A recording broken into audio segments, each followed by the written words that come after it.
people ask different questions on the comment sections, obviously based on their charts. But without knowing how the whole chart looks like, it's impossible to give an exact answer that would be helpful, to the individual. So sometimes I respond, and the answer would be in a general manner.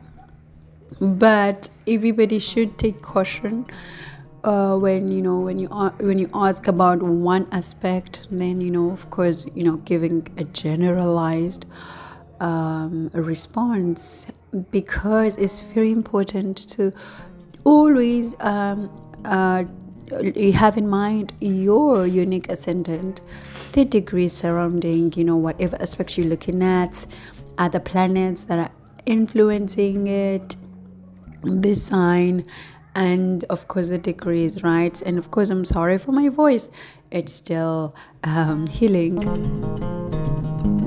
So today I have a very important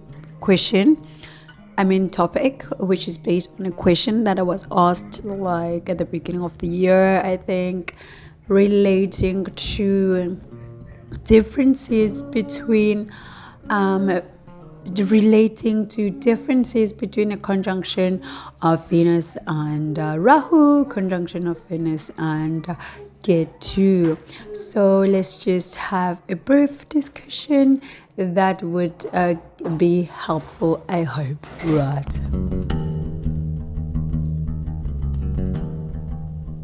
So of course it's important to know that I mix methodologies. I learn all different types of methods because I'm in the pursuit of the best method that works, not only to make fun videos or fun blog commentary, yara, right? But to be able to help people, with the right predictions, with the right interpretations. Not necessarily right, because, right is subjective to everyone, but at least the predictions must be realistic to your life, to your future, to your past, and definitely to your present. So I do mix, because I have found that the Easterners provide deep knowledge, when it comes to the karmic patterns of, these planets and how they work and, what they relate to.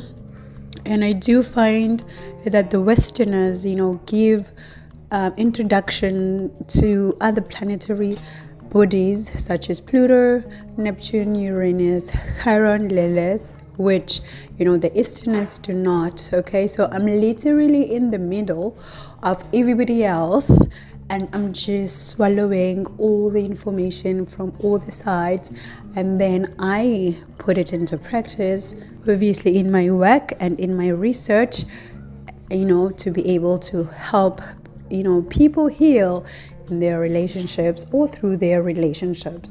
And that's the purpose, and that's the point, right?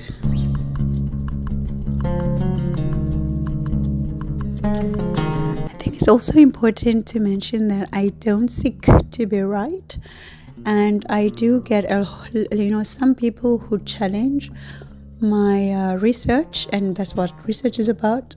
When it's put out there, of course you're going to get other researchers who are going to challenge the results. But I'm all about, on YouTube here, I'm all about sharing my research and my results, of course. So it is not about preaching, I don't know, like that I'm right or something like that. It is just to share my research and my results from dealing with different charts on a daily basis, literally, and helping different people and making predictions, which I do show you guys. I use celebrities to show you that these methods do work in making predictions relating to past, present, and the future. So it's never about, stating that I'm right. It's just to say I have figured a method that I use and that works for me and, for the people that I help.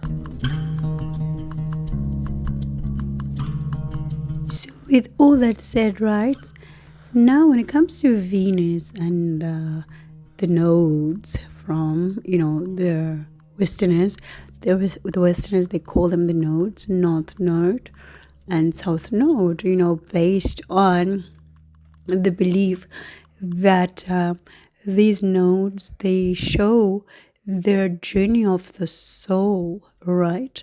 Like where it's going and where it's coming from, right? So with that belief or with that theory, then you would see that they also relate to sun. Why? Because sun is the soul. This soul is the sun and not the moon, right? But theoretically, from the Western methodology or theology, there's a talk of, the nodes of the moon, right?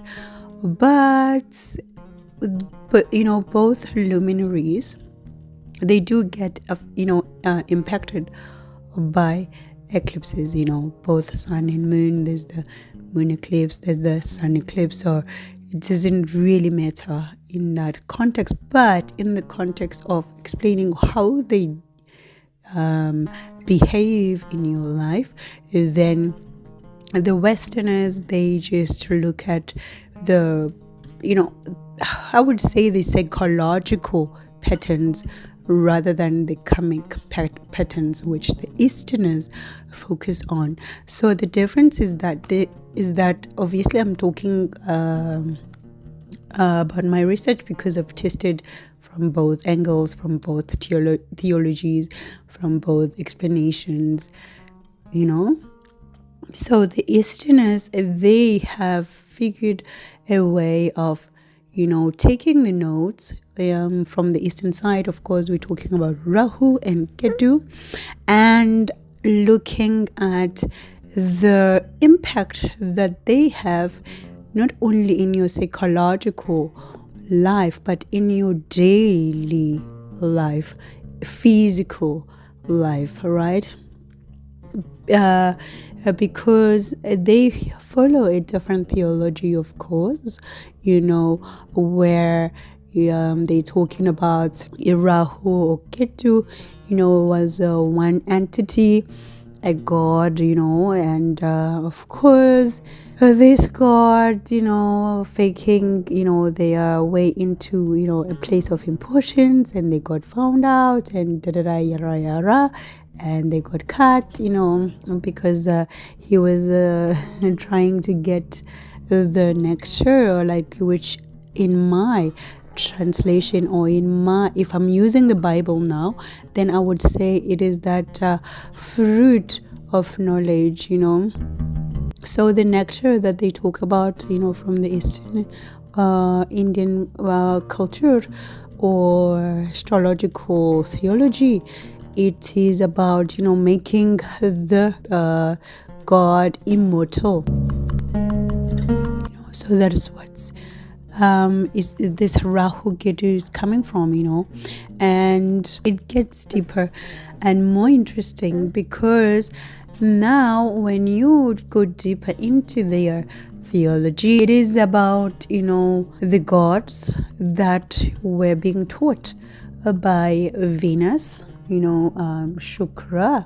So, Shukra was teaching, giving teachings, which from this theology, then you can really see the nature of Venus, right? That Venus is really about the second house and the 8th house, as I explained in one of my recent videos, that when Venus is in the 8th house, it is not scared, but it is rather, in a field where it shows its other side, all right?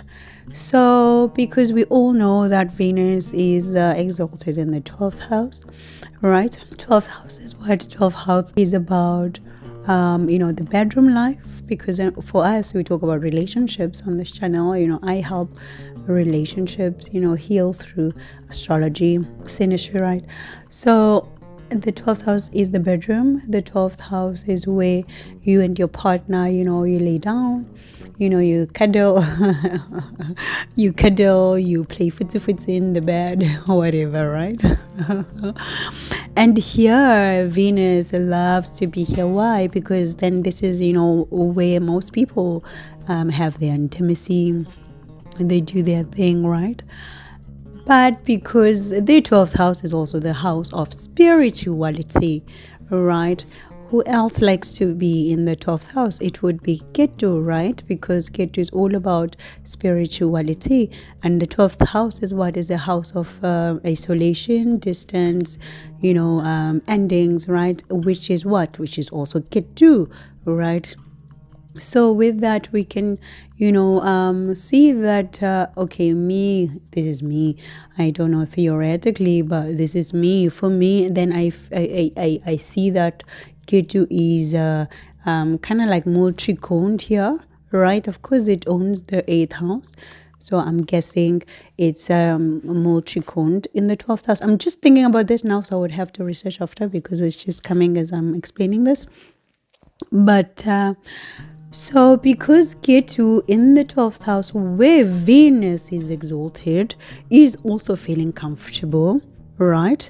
Indicating that most of the time Ketu and Venus can give, listen guys, most of the time Ketu and Venus, the conjunction of Ketu and Venus or the trine of Ketu and Venus can give a long-lasting relationship. But do not forget what I have proven through practical research, where I've shown you the results that every time when Ketu and Venus get together, there's a breakup for sure, 100% sure, without a doubt. But because of this theory that I'm just explaining to you guys, that Venus in the 12th house gets exalted, Ketu in the 12th house gets to feel the liberation that it looks for, the moksha, the highest spiritual experience. Therefore, Ketu and Venus can give a long-lasting relationship. But what does it tell us? What does it tell us? So if we have to now dissect the meaning of this, okay, from my mind or whatever, right? It means that certain signs are highly solid to give that long-lasting relationship or love of Ketu and Venus, regardless of the breakup that you would have, of course, because that's the rule, that's the science, it's been proven.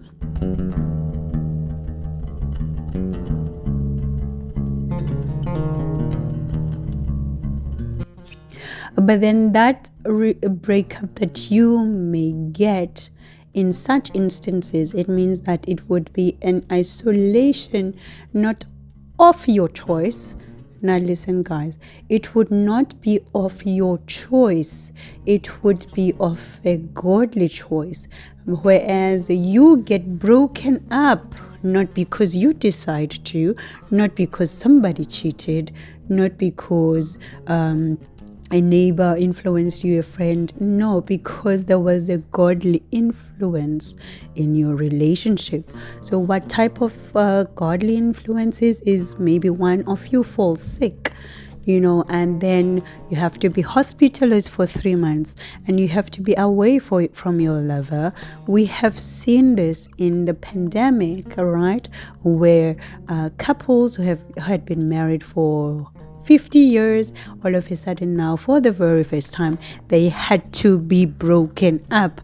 One had to be sent to a nursing home, one had to go to a hospital, It was not their choice. There was no cheatation, but it was Ketu and Venus coming to do their thing. So what I have seen, dealing with hundreds and hundreds and hundreds of charts, right, is that where there's a Venus and Ketu involved, right, either by transit or n'importe quoi, there must be some sort of a spiritual lifestyle that one takes up. Okay, so maybe this is your Ketu conjunct your partner's Venus, or your transiting Ketu is going over your Venus, or vice versa, or his or hers, n'importe quoi, right? At this time, it is very important to take a godly lifestyle.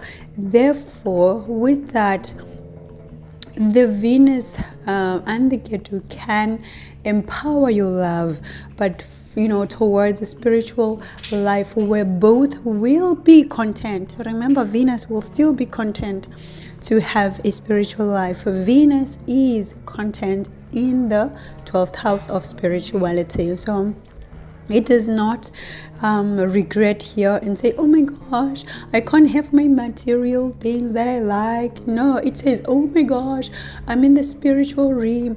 Oh, now I can worship. Now I can, show my other side of spirituality and practice my spirituality. So this is usually what I tell clients when I see the Venus and the Ketu coming in together for you to attain, the maximum in your love.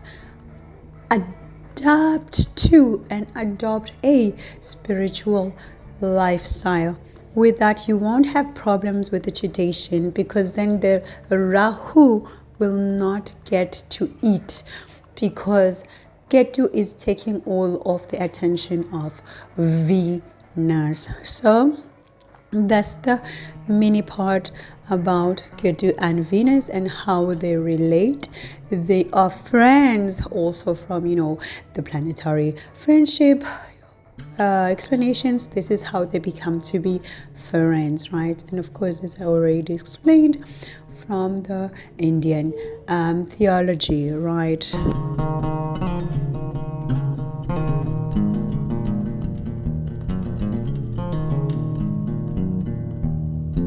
Then when there's a Venus and a Rahu conjunction, transit, n'importe quoi, right, like a connection, then this is where you see the most selfish love that you can see, right?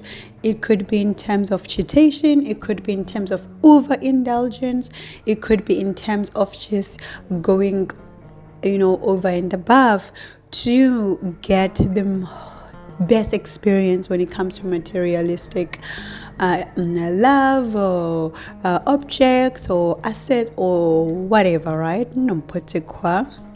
So if you are not focusing on your Ketu Venus part, then the Ketu Rahu part, the Ketu, the Venus Rahu part will take over. So focus more on the Venus Ketu, but if you fail to, then the Rahu Venus aspect or connection will take over, and this is where the cheatation comes in when it comes to relationships, right? You could also tame a cheating partner if your chart has Rahu and Venus. Like if your natal chart you have this either by conjunction or opposition. If your chart has this, so it indicates that you are highly likely to meet partners that would cheat on you, or you would cheat on your partner. That's just the science tested all of that. But then if you don't focus on the Rahu, rather you choose to feed your Ketu, then your Venus will make sure you get the best experiences in your life, right? So when it comes to the theology of Venus and Rahu, of course, Venus taught Rahu, about the materialistic life, and because Rahu had the eyes and the head, could see all the gold, could see all the bling bling, could see the beautiful women, the beautiful men, those hot guys, hot girls, like women, right? Rahu was like, I'm gonna get, I want to get, right? I want to eat, I want to taste, I want to right? So of course then Venus was able to introduce, Rahu to all of this, and Rahu was like, ah la la, I love, I want, all right? So spiritually, Rahu is not there. Rahu is all about the materialistic life, pleasures, all of that. So that's why if you feed it, then chitation would take over your relationship or your love life, and because you're not feeding the other part of Venus where Ketu is attached, right? So basically that's the brief thing, right? I don't know, like explanation, right? And of course from this I am giving you the best advice, not the best because everything is subjective, right? But what I've seen works best, okay? But of course I would have to look at your degrees in terms of the Venus Rahu, Venus Ketu, of course, naturally, to be able to tell you how to tame what and what to do, right? Because in some cases you would need to feed your Rahu. Yes, in some cases you would need to feed your Rahu, but then you feed it in the most pure way, because remember Rahu is also into the tantras and the healing parts, right, of life, like, because now according to one of the theories that I really believe in, but I'm open-minded but I made a video about a short story about the love life of Venus, Ketu and Rahu, where I explained to you guys that Rahu is actually Venus's lover, and they all about fertility, providing fertility both to human and both to human and land, right? Where Rahu is able to fertilize the land for plants to grow, do agriculture, look after the stock and all of that, like expand the family. This is why Rahu is exalted in the second house of Taurus, right? Because this is where he gets to use his powers of being, fertile and embrace this and encourage this, right?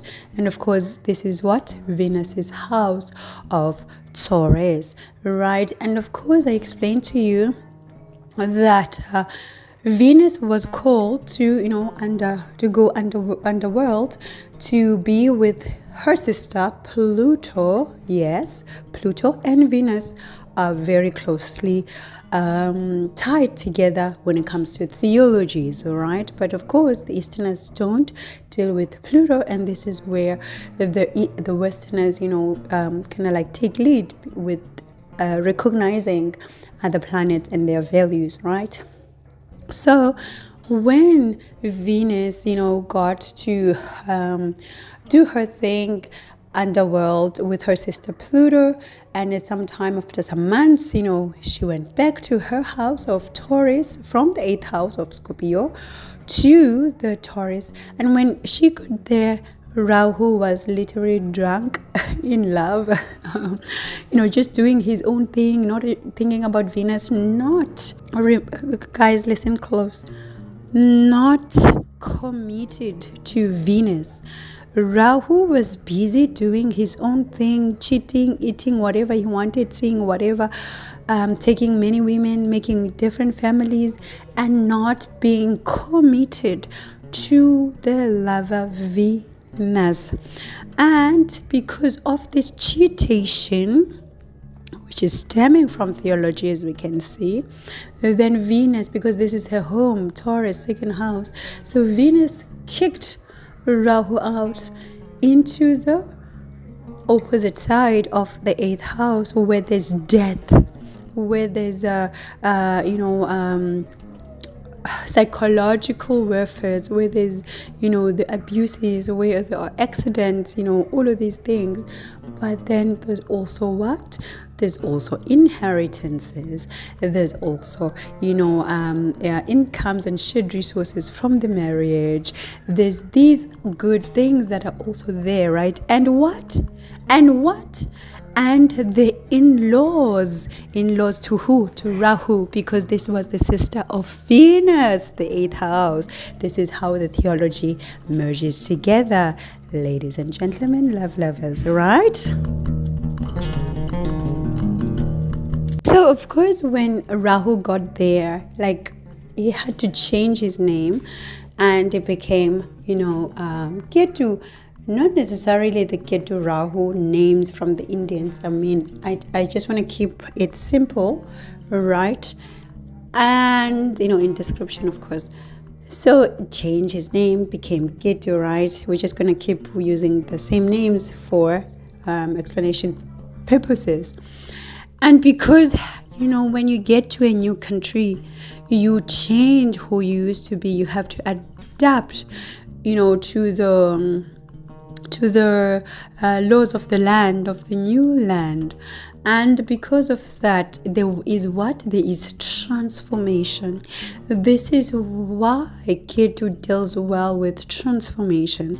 This is why Pluto is all about transformation, because the 8th house, it signifies that transformation that had to be done, because Pluto herself had to transform herself and her routines to accommodate Ketu, their brother-in-law, coming in here, right?